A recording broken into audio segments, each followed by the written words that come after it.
describe the level at which JT is playing right now? Every week he seems to be getting better and more comfortable in the pocket. And, we've seen it in practice now for weeks, growing, and I think you're seeing it more and more during the games now. The comfort level he's having with some of the progressions and in the pocket, and the guys are doing a good job protecting him up front, and the guys on the perimeter spacing things out well and understanding what we're seeing on a week-to-week basis. So the goal is to just keep it going.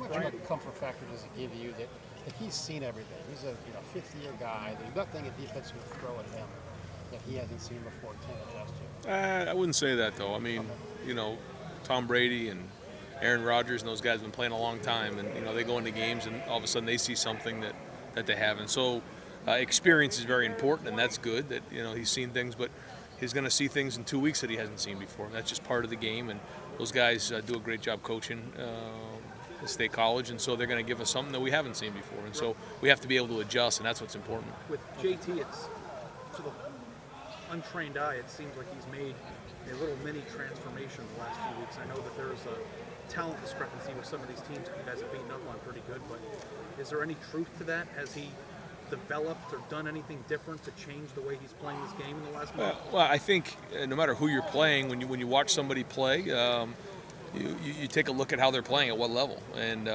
regardless of who the opponent is, I know JT's focused on his game and his progressions and his footwork and his pocket movement and how quickly the ball's coming out of his hand. And so regardless of who you're playing, we're constantly focusing on that in the process. And so I think you can see that right now, and hopefully we can keep it building, obviously, going into next week. A month ago, we're asking questions about whether he should be the starting quarterback on this team, and now he's got 21 touchdowns and 1 interception. Did that transformation or did a change occur? I mean, did you see, is he a different person than he was the night he walked off the Oklahoma field? I don't think so. No, I mean, I think that this is something that he's working on. I think that it's something that doesn't happen overnight, and I think that as long as he continually gets better, we've all believed in JT from the beginning. We all know what he can do and what he wants to do, and it's not just him either. And so he's getting a lot of the credit now. He got a lot of the blame back then, but it isn't just JT. It's the whole offense. It's the protection. It's the timing. It's the spacing. It's all of those things. Right. It's the concepts mixed in with some of the run game and how we're attacking teams and formations and things that way. And so, he doesn't deserve all the blame and he doesn't deserve all the credit.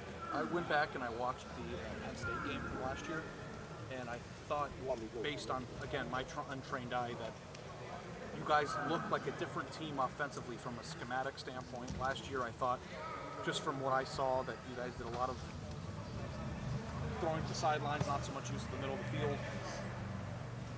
Do you feel as if this team is different than it was at that point last year based on the film that you watched? Well, I think the philosophy is exactly the same, and maybe what we're featuring is maybe a little bit different, but the concepts are still the same. The way that we attack and the way we play and the schemes are still the same. And so our thought process going into this thing was to, again, stretch the field horizontally and stretch the field vertically. That's what it's been from day one, and obviously run the football at a high level. And so, we'll see what happens next week, but I wasn't here last year, and so, going into it, I'm not familiar with the game plan, but it's still the same type of offense. It's still the Ohio State offense, and we're still using the same principles and teaching. Why does it look so different?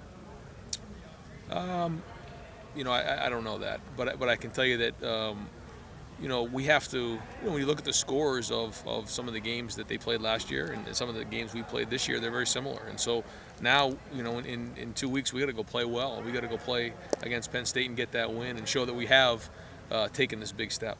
What is it that a quarterback has to do in order to be effective throwing in the middle of the field and being willing to make some of those throws over defense in front of guys we know can be congested in there?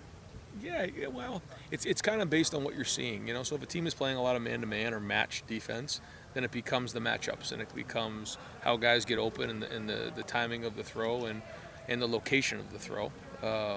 When it comes into a zone coverage, like we saw a lot more of towards the end of last game, that was a softer coverage where it's about zone. And when it's zone, it's about spacing and timing, and the receiver spacing things out and understanding where they need to be on the field because it's zone coverage. And so identifying what you're dealing with and then be able to adjust based on what you're seeing is really the key to the passing game, and then the timing of that along with the protection.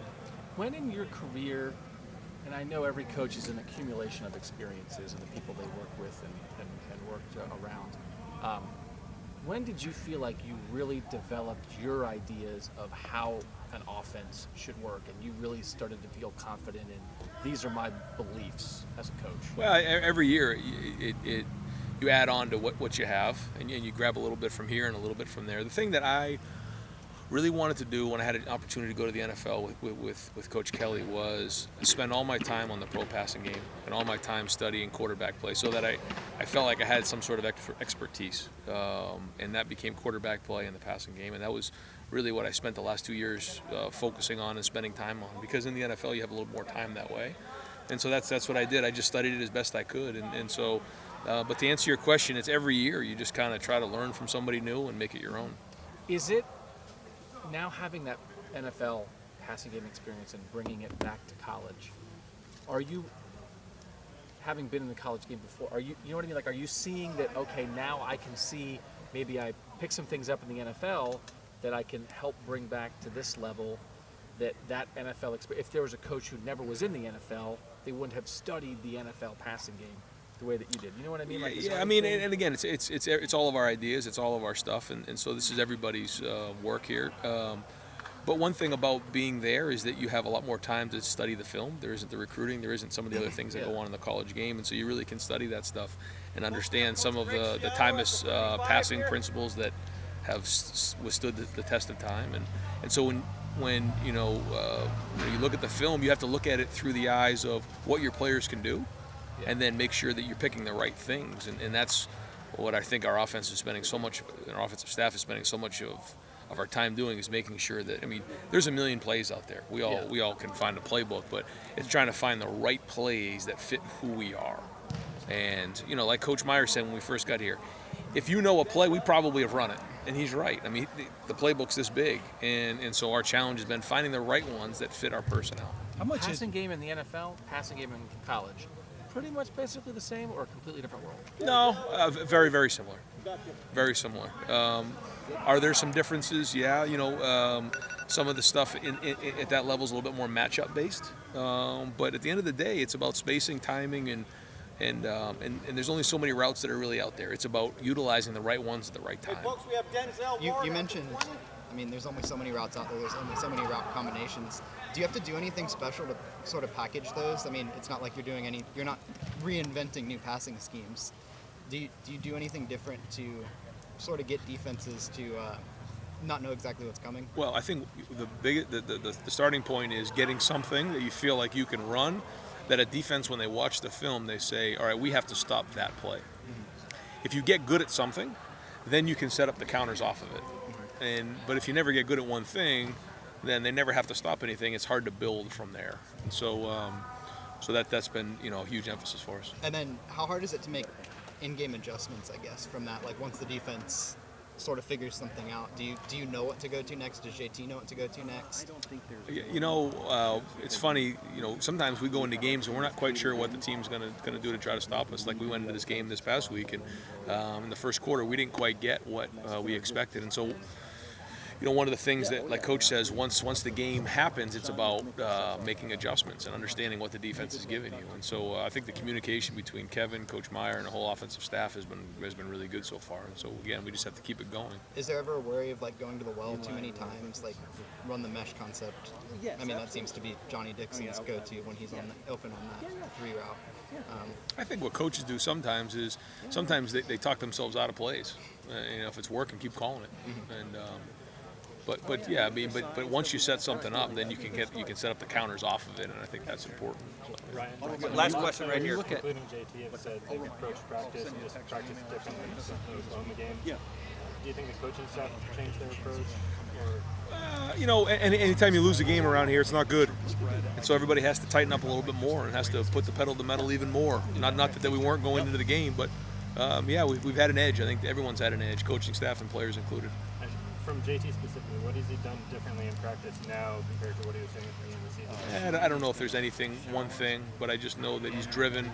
And again, anytime you lose like that, you just become more hungry to get out there and play better. Obviously, we didn't play like we wanted to play that night, and so we're hungry to play at a high level and go win a big game. So that's kind of the carrot that's out there for us right now. Like the Indiana game, he put up really big numbers in that game for touchdowns, 30 yards, whatever. Similar numbers against Nebraska. How he actually played when you watch the tape, how different were those two games for JT? I think every game so far, you can just see it on the film. He looks more comfortable back there. He's seeing it, and I think that's probably the biggest thing. Yeah. Coach, thank you very All right, much. you're welcome. Thanks, guys. Okay.